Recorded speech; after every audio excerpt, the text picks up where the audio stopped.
al capítulo 4.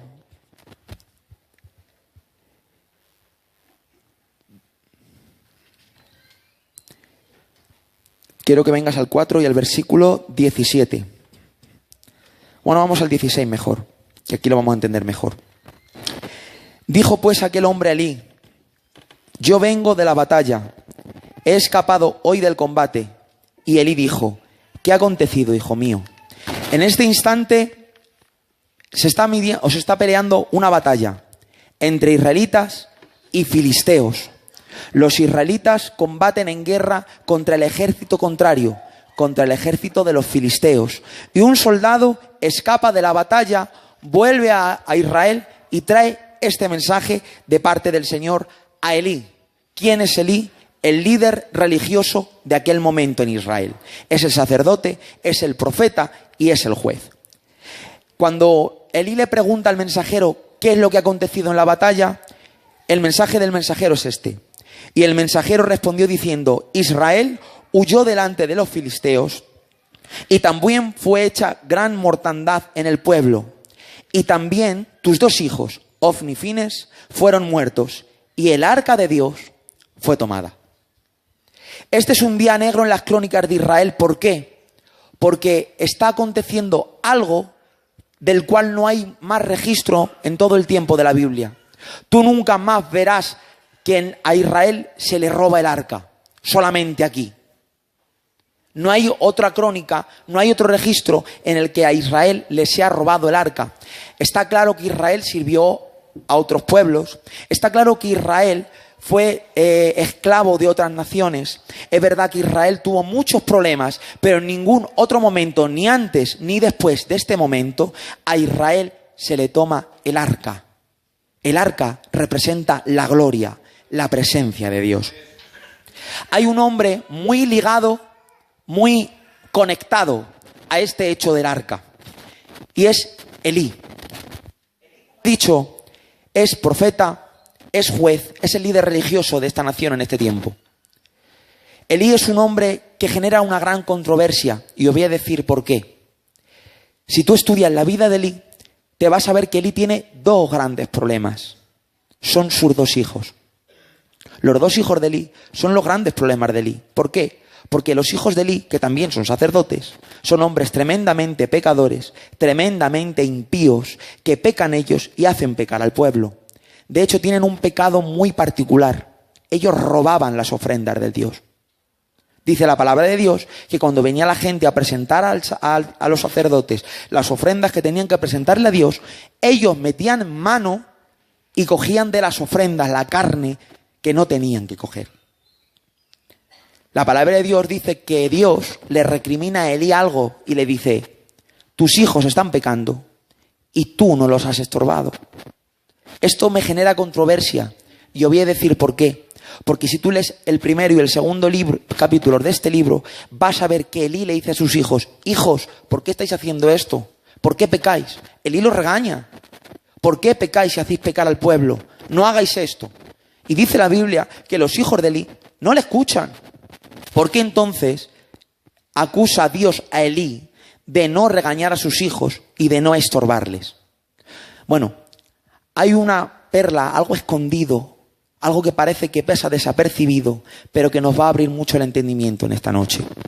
Dice la palabra de Dios que un profeta se acerca a Elí y le dice este mensaje: Elí, tengo una palabra de Dios para ti. Dios está en contra tuya y ha determinado hacer un juicio sobre tu casa. Yo había determinado sobre ti planes de bendición. Escogí la casa de tu padre para ser sacerdote delante de mí para siempre. Escogí bendecirte a ti y a tu casa. Escogí a tu casa para serte de bendición. Sin embargo, vosotros no me habéis hecho caso. Y les acusa de una forma muy particular. Le dice: tú has hecho 2 cosas. Primero, pecasteis contra mí. Y le incluye a él. No solamente a los hijos, le incluye a él. Cualquiera de nosotros podríamos decir: bueno, esto puede ser porque Dios está juzgando a Elí por no haber hecho nada en contra de sus hijos. Pero no es así. Le da algo puntual y le dice: has honrado a tus hijos antes que a mí, engordándoos con los sacrificios que eran míos. Si tú lees un poquito más adelante en el pasaje que yo he leído, dice que Elí era un hombre anciano, que estaba ciego y que era pesado, que estaba gordo. Esto me quiere dar a comer una cosa, me da a entender algo. Y es que Elí se había engordado a base de practicar los pecados de sus hijos. Entonces no eran solamente los hijos los que pecaban, también era Elí el que pecaba con sus hijos.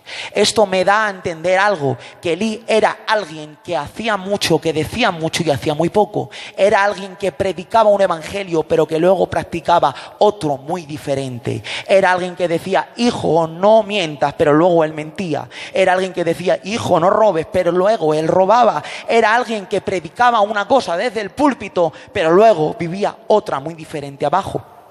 Jesús en cierta ocasión dijo a sus discípulos, en la cátedra de Moisés se sientan los escribas y se sientan los fariseos. Haced lo que os dicen, pero no imitéis. ¿Por qué? Porque ellos hacen lo que no dicen una cosa y luego hacen otra. Así era Elí. Elí era alguien que decía conocer mucho a Dios. Elí era alguien que sabía cómo se distinguía la voz de Dios. Él había enseñado a Samuel cómo se escuchaba a Dios. Él conocía toda la liturgia, todo el ritual. Tenía mucho entendimiento de lo que en teoría era Dios, pero luego era alguien que no practicaba absolutamente nada. En la Biblia existen dos tipos de conocimiento. Dice el libro de Colosenses, capítulo 1, versículo 9, no cesamos de orar para que seáis llenos del conocimiento de la voluntad de Dios. El conocimiento en la Biblia tiene dos significados. Conocimiento nivel 1, conocimiento teórico. Conocimiento informativo, sé mucho, practico muy poco, pero luego hay un conocimiento superior, el conocimiento pleno que siempre va relacionado con la voluntad de Dios, y ese es el conocimiento que me da la práctica de aquello que quiero decir que sé. La Biblia lo llama epignosis, conocimiento práctico. Elí era una persona que en teoría conocía mucha liturgia, pero no practicaba absolutamente nada. Era alguien que en teoría conocía lo que se debía de hacer, pero no hacía nada. Consecuencia, los filisteos vinieron, los filisteos los rodearon, los filisteos guerrearon contra ellos y los filisteos robaron el arca. Si nosotros insistimos en vivir una vida fuera de la voluntad de Dios, en el que nos basamos en el conocimiento informativo, pero luego no practicamos lo que Dios nos demanda en cada decisión que nosotros tomamos, al final, si insistimos en eso, los filisteos van a venir, los filisteos nos van a rodear, los filisteos nos van a guerrear y los filisteos robarán el arca. Y no puedes permitir que el enemigo te robe el arca. Iglesia, no permitas que te roben el arca. El arca no tiene sustituto. Te puede faltar todo, pero el arca no te puede faltar. Es por eso que Elí ha sido determinado que muera. ¿Y por qué tiene que morir Elí? Porque hay un jovencito que está tocando a la puerta que tiene que emerger. Ese jovencito se llama Samuel, y para que Samuel salga, Elí tiene que morir. Samuel va a ser una persona que traerá de nuevo el arca. Samuel va a tener un ministerio grande y poderoso. Samuel va a ungir a Saúl. Samuel ungirá a David por rey. Israel volverá a Dios bajo el mandato de Samuel. Samuel va a dirigir al pueblo de Israel en todo lo que hace, porque habrá un santo y seña, algo que va a marcar el ministerio de Samuel desde el principio y hasta el final. Dice la palabra de Dios, y Samuel no dejó caer en tierra ninguna palabra de Jehová. Esto quiere decir que cuando la palabra de Dios descendía, Samuel estiraba la mano, la sujetaba, la guardaba y la practicaba. Por eso Samuel era alguien que Elí nunca fue. Elí simplemente fue un oidor olvidadizo. Samuel fue un practicante de la palabra.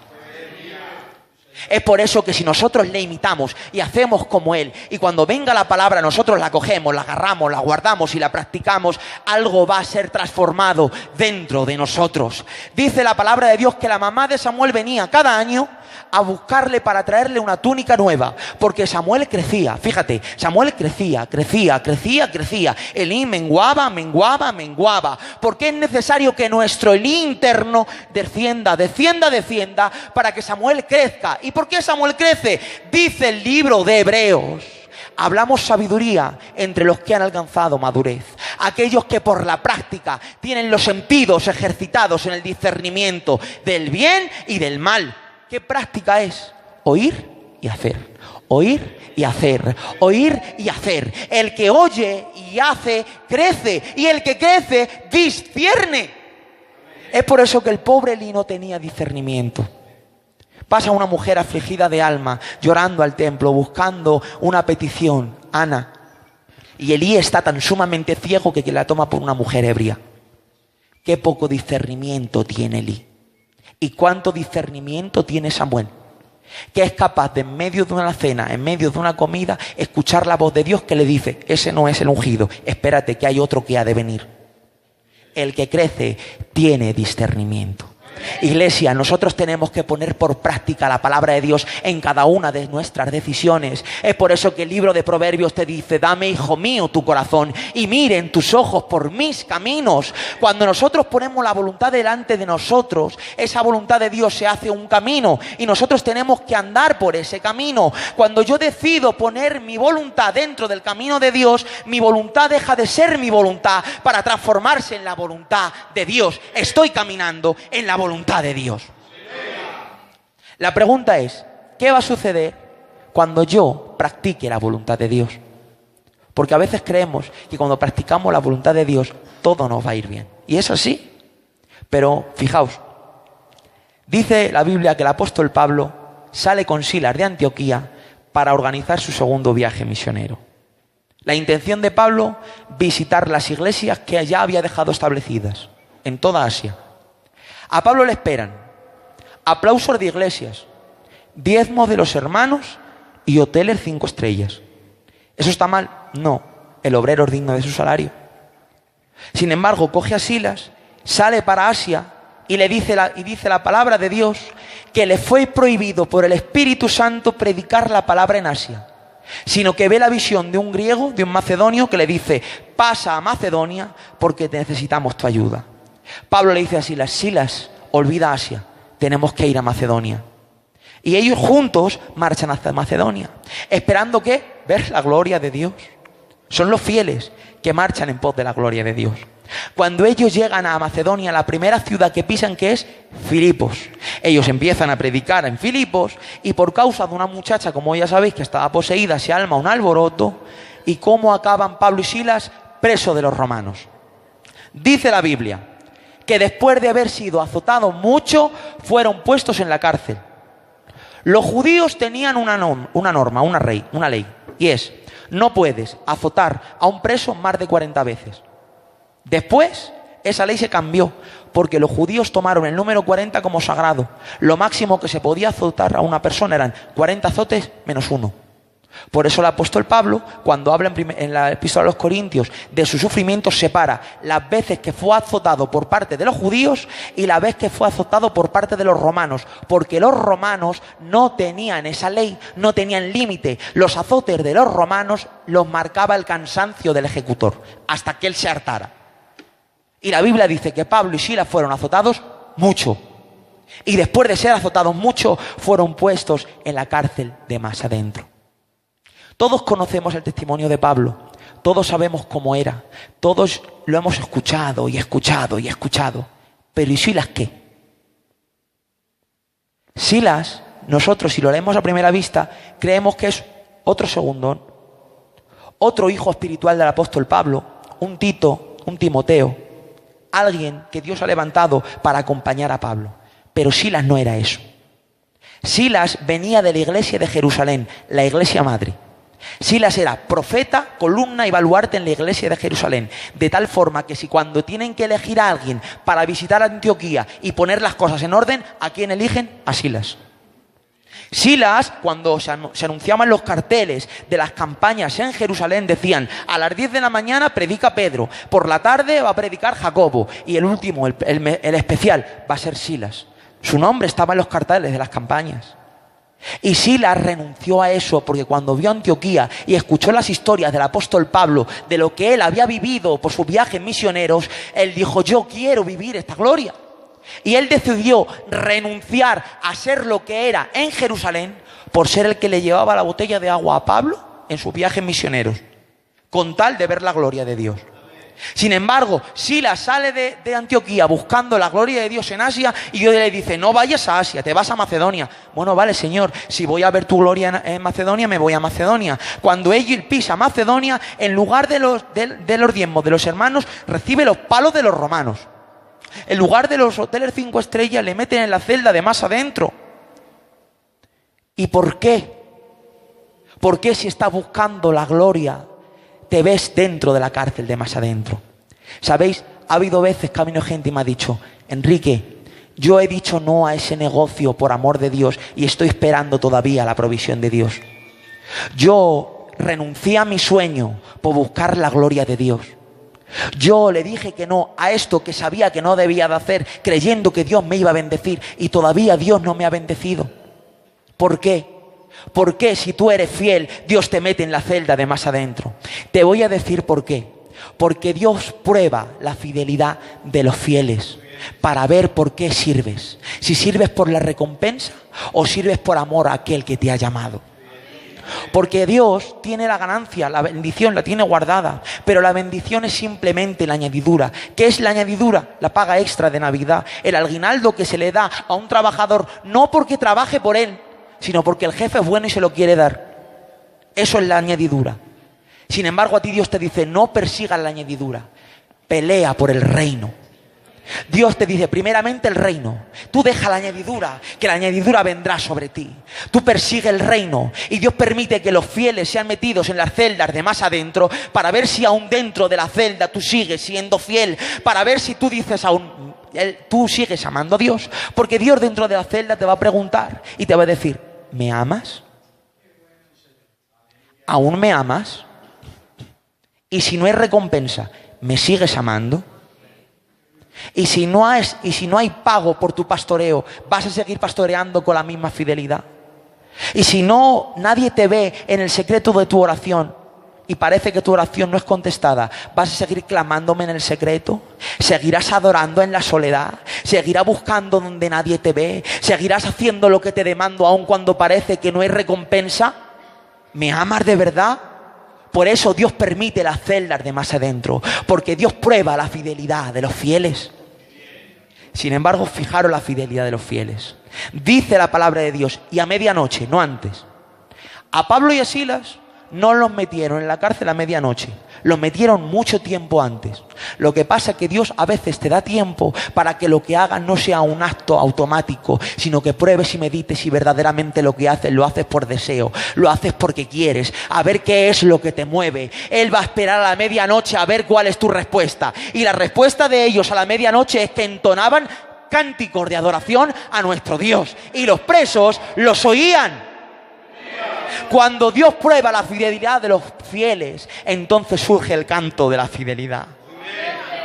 Y Dios oye el canto de la fidelidad. Ese canto que te dice, aunque yo no te estoy recompensando, me sigues sirviendo. Aunque no te estoy bendiciendo, sigues callando. Aunque no recibe lo que esperas, sigues estando ahí. No perdonas para ser perdonado. Perdonas porque sabes que debes perdonar. No amas para ser amado. Amas porque sabes que tienes que amar. Bendice no para ser bendecido. Bendice porque sabes que tienes que bendecir. La recompensa de los fieles es el servicio a aquel que los llamó por soldados.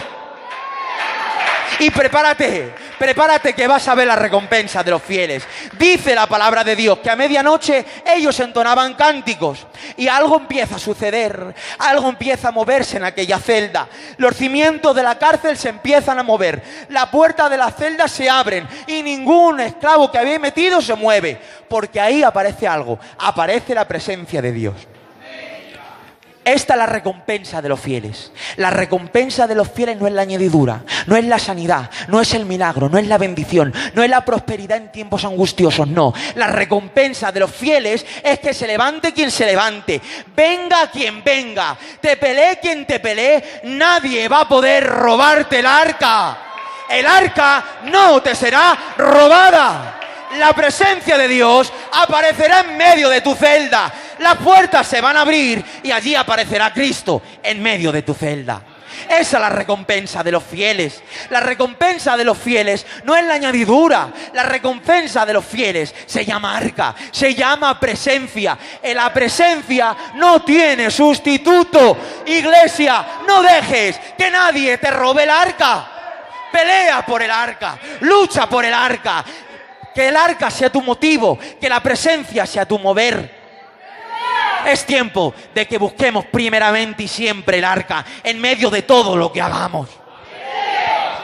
Fíjate, dice la palabra de Dios que Dios le dice a Moisés: Moisés, yo pongo delante de ti tus sueños, por todo por lo que tú has peleado.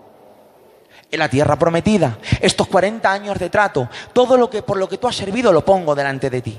Pero hay una letra pequeña en el contrato: mi presencia no va a ir contigo, sois pueblo de dura cerviz. Os consumiré. Mandaré mi ángel delante, pero yo no iré detrás de vosotros. Dios le dice a Jacob: Jacob, el alba raya, me vas a ver, soy el ángel de Jehová. Como me veas vas a morir, suéltame. Dios le dice a Abraham: Abraham, dame a tu primogénito, a tu único, al que amas, a tu Isaac, dámelo. Lo que Dios le estaba diciendo a Moisés es: elige tus sueños o mi presencia. Lo que Dios le está diciendo a Jacob es: escoge tu vida o mi presencia. Lo que Dios le está diciendo a Abraham es: tu petición o mi presencia. Escoge, elige. ¿Y qué dijo Abraham? Yo te entrego a mi hijo porque prefiero tu presencia a mi petición. ¿Qué le dijo a Jacob? Si tú no me bendices, yo no te suelto porque prefiero tu presencia a mi vida. ¿Y qué le dijo a Moisés? Si tu presencia no viene conmigo, no me saques de este lugar. Mátame aquí, pero no me lleves sin tu presencia. La presencia de Dios no tiene sustituto. No le busques sustituto, no lo tiene. El rey David escribe el Salmo 23. Lo escribe desde un monte, pastoreando ovejas. Y qué feliz escribe el Salmo 23. Qué contento está. Jehová mi pastor, nada me faltará. Empieza a hablar de deleite, empieza a hablar de gozo, empieza a hablar de lo que él siente hacia Dios.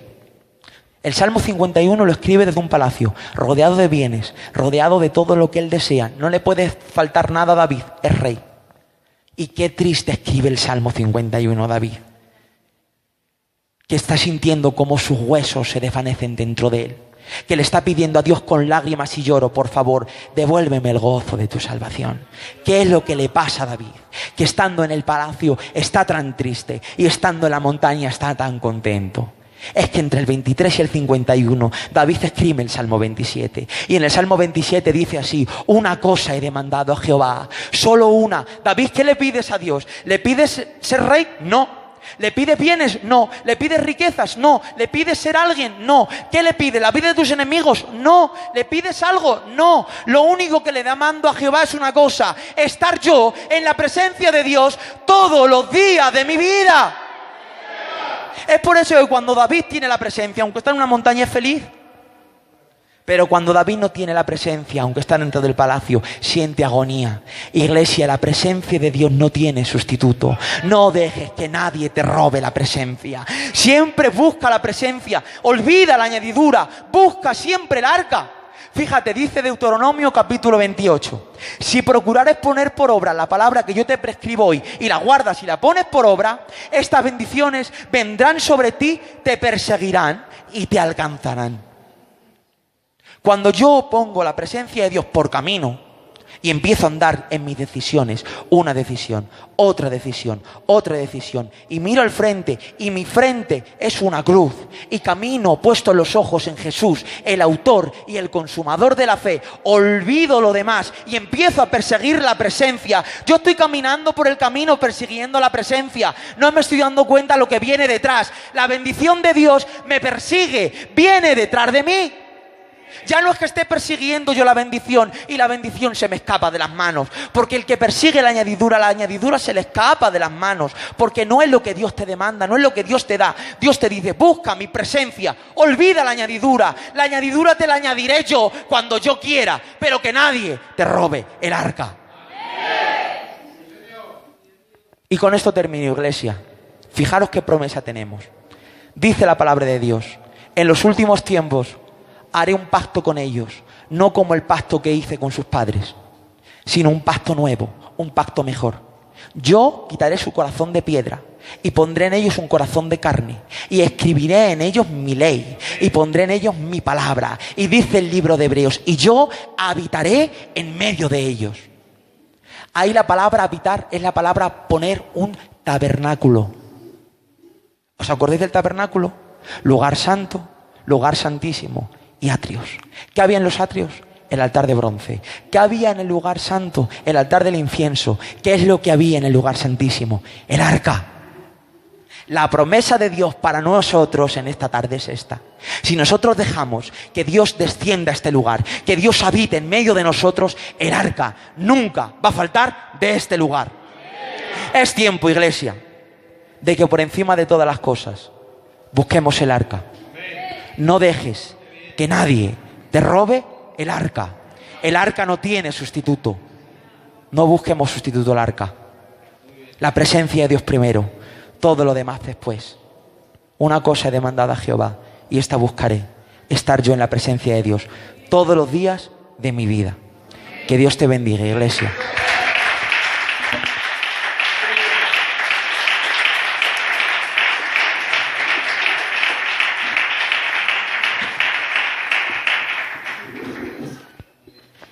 Aleluya. Gloria al Señor. Que Dios bendiga a Enrique. La palabra que nos ha hablado hoy. El que no ha experimentado la presencia del Señor en su vida, tú le dices, David era más feliz en la montaña con la presencia que en el palacio sin la presencia, y no lo va a entender. No lo va a entender, va a decir, ¿cómo es posible? A ver, en un palacio hay comodidades, hay criados, la gente te respeta, si tienes un palacio tienes dinero, en una montaña no. Por mucho que le hable, no, es imposible. Porque hay cosas que no las puedes interpretar hasta que las vives. Mira, José tiene un sueño y ve 11 espigas que se inclinan ante él y 11 estrellas que se inclinan ante él. Bueno, él entendió que algo iba a pasar en su vida, pero tampoco la Biblia dice que él sabía todo lo que iba a pasar y que iba a ser el rey. Él no lo sabía. Pero dice la Biblia que cuando vienen los hermanos y se arrodillan, dice, José se acordó del sueño. 11 estrellas que se inclinaban ante él. ¿Cuándo él interpretó bien el sueño? ¿Cuando lo tuvo o cuando pasó?